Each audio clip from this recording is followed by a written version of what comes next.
और खाने का उन्वान है इनकलाब। क्या? इनकलाब। दुनिया गिरगिट की तरह रंग बदलती है, इसलिए इसमें दो राय नहीं। फिर हम इंसान बदमुकुद्दत में रहकर दुनिया से गद्दारी, बेवफाई और दगाबाजी क्यों करें? यहाँ तो हर कोई अपना उल्लू सीधा करने की गर्ज से एक दूसरे को बेवकूफ़ बना रहा है। बड़ी मछलियाँ छोटी मछलियाँ को निगल जाती हैं, अमीर लोग गरीबों पर अपना रंग जमाते हैं, मालिक अपने नौकर पर, यहाँ तक कि दुनिया के हर मखलूक कमजोरों पर जुल्म ढाती और हैरान करती है। तो फिर मैं अपने पेट के लिए क्यों ना करूं? हिंदू ने कहा। क्या बात है, बहुत अच्छे।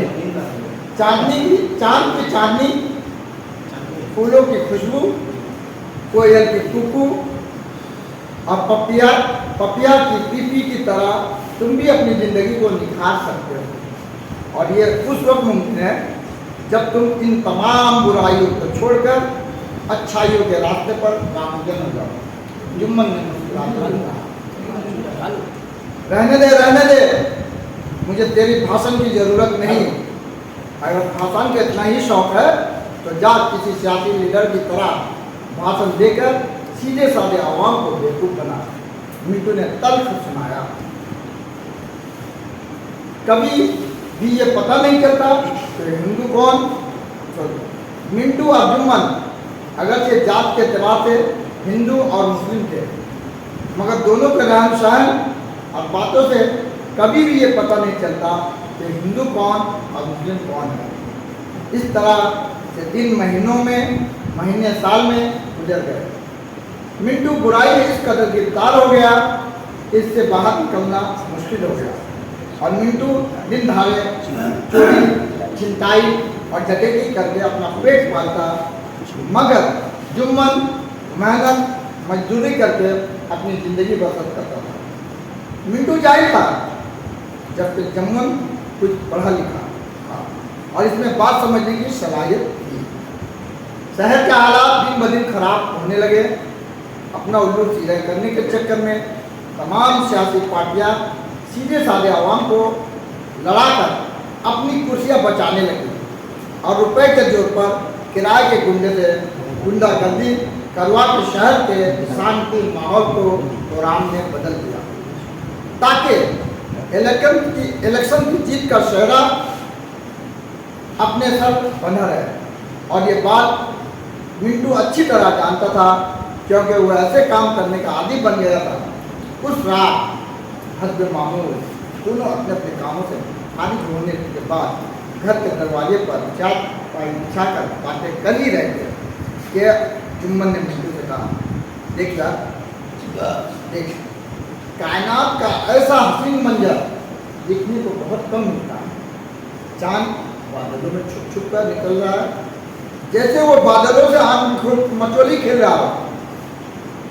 रहने दे, तेरी ये कायनात मुझे खाने को नहीं देगी, बल्कि हमारी ताकत और दिमाग और हमारे बिना उन लोगों की ज़िंदगी का हर काम अधूरा है। मिंटू ने तर्क किया, तेरे दिमाग में तो भूसा भरा हुआ है, तू नहीं सुधरेगा। लगता है ठोकर खाने के बाद ही तेरे अंदर सुधार आएगी।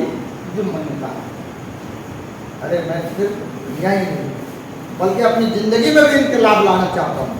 और देख, एक दिन दुनिया मेरे कदमों में तले होगी और हर कोई मेरा इशारों पर अपनी जान को कुर्बान करने के लिए तैयार होगा। मिंटू ने बुलंद आवाज में कहा।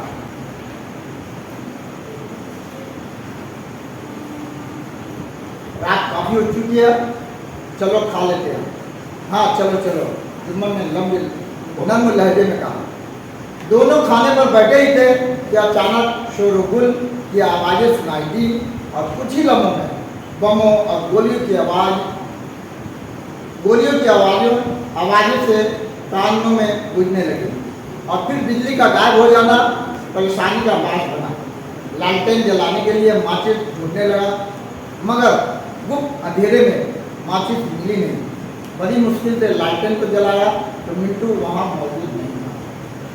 जुम्मन हैरत में पड़ गया और गोया और यूं गोया हवा कि ये पगला गोया पगला इतनी रात गए और हंगामी सूरत में बाहर निकल गया, अल्लाह ही हिफाजत करे।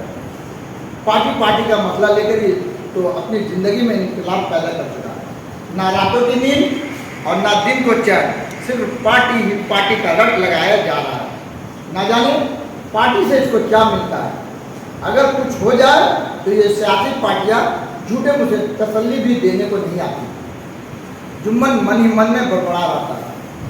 बमों की बारिश हो रही थी, अजान होने वाली थी, तब जाकर हंगामे पर पुलिस ने काबू पा लिया और जुम्मन फजर की नमाज अदा करने के बाद मिंटू की तलाश में निकल पड़ा। सूरज अपनी किरणें हल्की हल्की बिखेर रहा था और परिंदों की आवाज़ें फिजाओं में गूंज रही थी, मगर राह में कोई नजर नहीं आ रहा था। हर तरफ खौफ व दहशत का माहौल था। कुछ दूरी पर लाशों की ढेर नजर आई। हर लाश दूसरी लाशों से अपनी कमअक्ली, गरीबी और लालचपन की दास्तान सुना रही थी, जिसमें मिंटू की लाश थी। ये मंजर देखकर जुम्मन ने अपनी उंगलियों को दांतों तले दबा लिया और बेसाख्ता ये कह रहा, वाह मेरे दोस्त, तू तो अपनी ज़िंदगी में इनकलाब लाना चाहता था और आज बेगौर कफन मौत की आगोश में पड़ा हुआ। अब तेरी मौत पर आंसू बहाने वाली कोई सियासी पार्टी नहीं, क्या यही इनकलाब है? अब कोई तुझे घुटने वाला और कोई नहीं, तेरी इज्जत करने वाला नहीं, यही तेरी इनकलाब है। क्या बात, क्या बात। दुनिया में मिलजुल कर जिंदगी बसर करने का नाम असल इनकलाब है। बेशक इससे किरदार में चंद लग जाते हैं और सारी दुनिया इसकी इज्जत करती है। असल में यही इनकलाब है। मगर तूने तो गलत रास्ते पर कदम रखकर अपनी ज़िंदगी सुधारने के बजाय उसे गंवाकर इनकलाब का नाम दिया। ये कहते हुए जुम्मन उसकी लाश पर फूट फूट कर रोने लगा। वाह वाह वाह वाह, क्या बात है, बहुत खूब बहुत खूब बहुत खूब।